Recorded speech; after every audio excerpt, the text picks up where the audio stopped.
And I want you to know that all your aunts and all your uncles and all your cousins are here for you for any reason at all. We are here and we love you and you're not alone. Thank you. Thank you. And Ashley, thank you for being there for him. And thank you for being his wife. And thank you for being part of the family. Thank you. My brother Wayne is going to share next. Well, I'm Alan's oldest brother, Wayne. My aunt Roberta actually wrote a letter that she was supposed to be here presenting this, and she's not able to because my uncle Joey is having some medical problems. So she couldn't be here tonight, so she asked if I would step in. So what I'm about to present to you is actually coming from Roberta's heart. So think of this as Roberta speaking, okay? After more than a year since Alan's passing, we are finally able to gather and celebrate a life that was taken too soon. As we, his family and friends, reflect on Alan's life, please take a moment to think about and share the favorite memories and the impact he had on your life, remembering not what he was, but who he was. My memory of Alan started in 1992 when I joined the Zanelli family. To me, Alan was a quiet, humble soul. Sure, he had his share of life challenges and heartaches and many health issues, but he never let that get in the way. He showed pride in his family, especially his son Andrew. I was able to witness that pride at Andrew's and Ashley's wedding reception, when Alan was standing on the sidelines, feeling so broken from the recent stroke, with tears in his eyes, watching his little son become a man and a husband, started a new chapter in his life. Alan had incredible mechanical and artistic talents. You could often find him in a garage working on a car,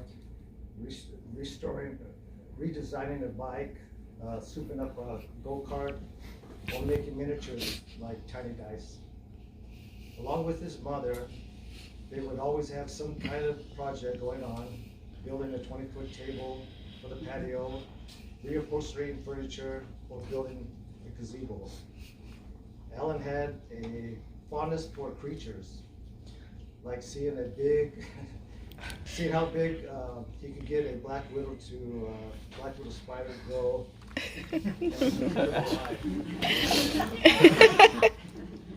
When roses were in bloom around the neighborhood, Alan would ride around in his bike, picking bouquets of flowers for his mother dining table.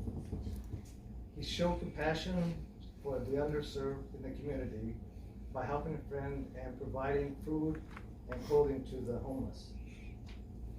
Alan went out of his way to make sure you felt welcome when you came to visit him.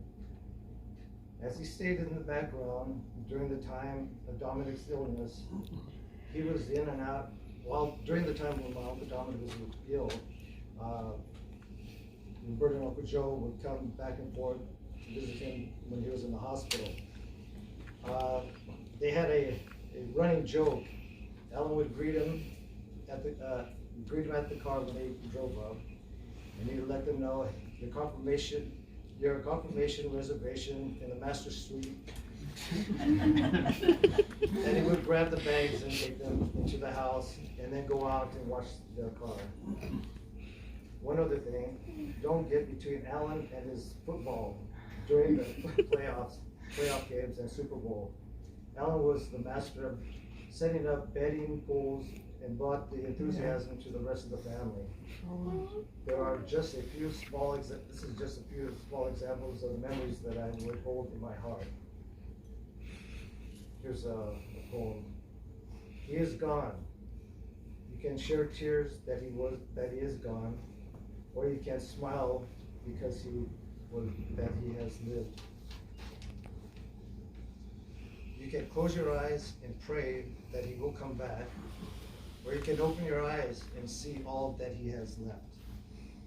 Your heart can be empty because you can't see him, or you can be filled of the love that you shared. You can turn your back on tomorrow and live yesterday, or you can be happy for tomorrow because of yesterday. You can remember him and only that he is gone, or you can cherish his memories and let it live on. You can cry and close your mind, be empty and turn your back, or you can do what he would want. Smile, open your eyes, love, and go on. I like this message that we all leave legacies. The world is different, even in small ways, for our having been in it.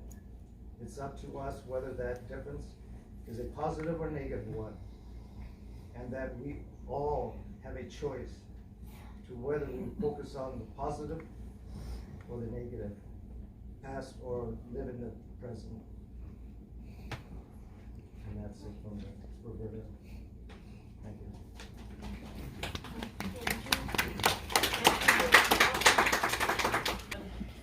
My 11th year at high school and 12th year at high school, I dove into music. And in 1966, Nancy Sinatra made popular "These Boots Are Made for Walking."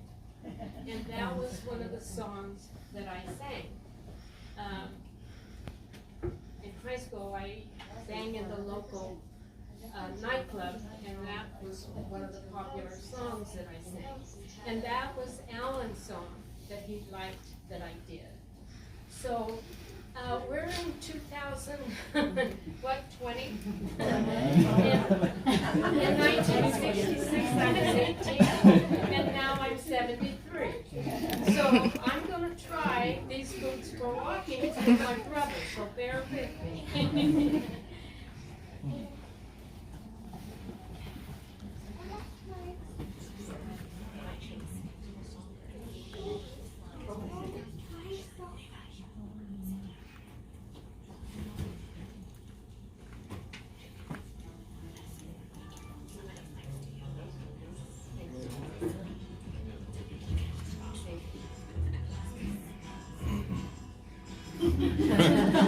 You keep saying you've got something for me, something you call love, but confess you've been messing where you shouldn't be messing, and now someone else is getting all your best. These boots are made for walking, and that's just what I'll do. One of these days,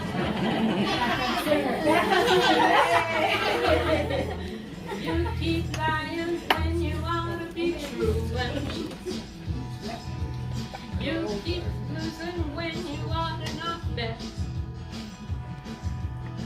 You keep getting behind me. We ought to be changing.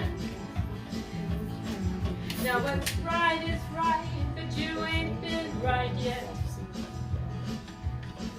These boots are made for walking, and that's just what they'll do.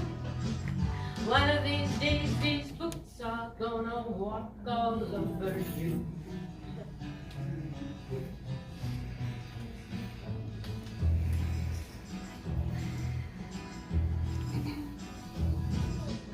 You keep playing where you shouldn't be playing,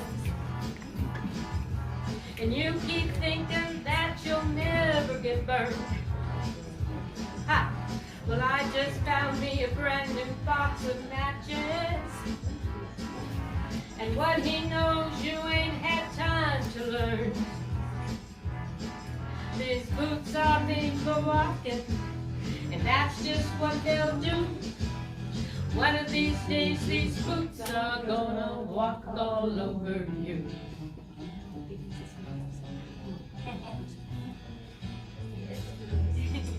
Are you ready, boots? Yard walk.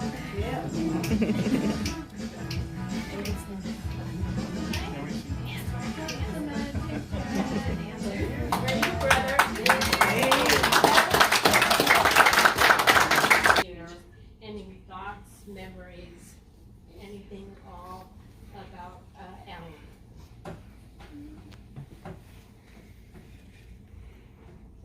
Alan, I was quite older than Alan when he was born, and it wasn't until later on in life that we really got a good relationship going. Working at Siliconics together, we had some great times there.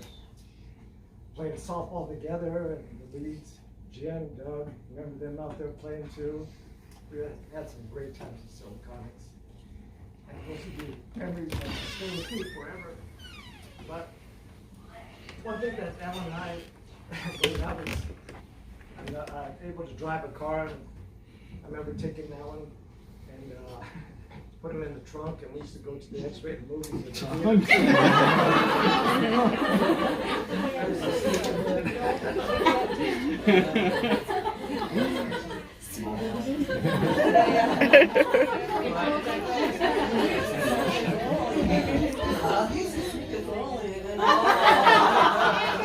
While we're talking about Alan right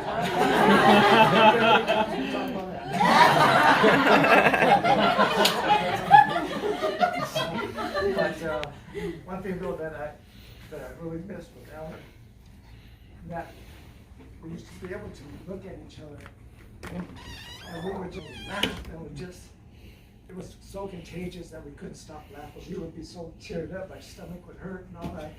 And I miss those times. I wish it could stop.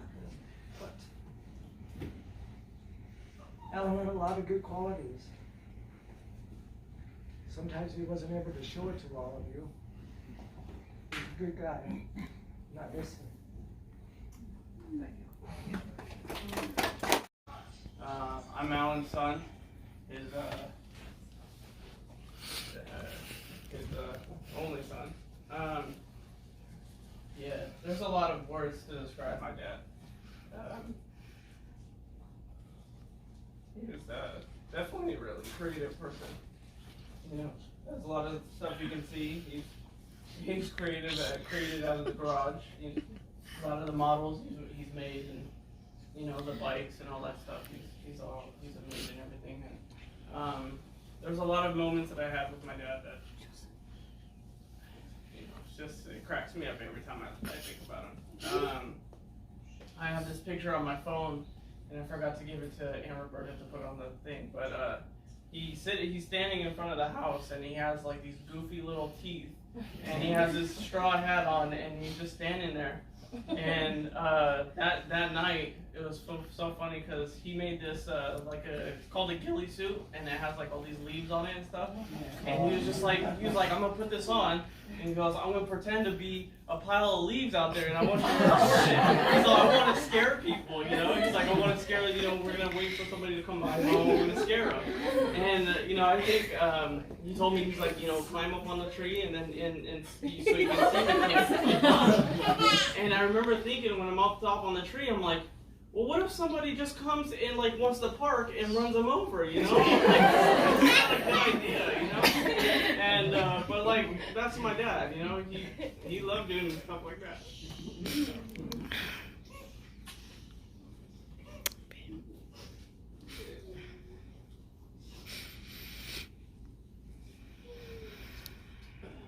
Every day I think about it,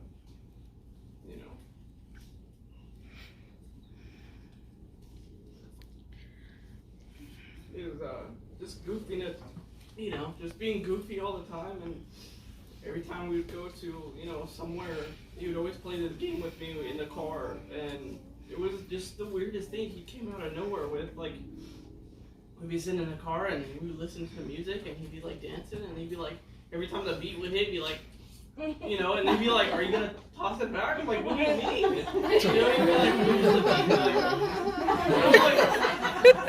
was like, okay, so he'd be like, it was so weird. I don't know where it was. back and forth and we do it, and we would just start laughing. And just stuff like that, you know, I miss about him. And, you know, every time I come in this house, and I always, you know, think I'm going to see him walking down, and, you know, it's hard. Thank you.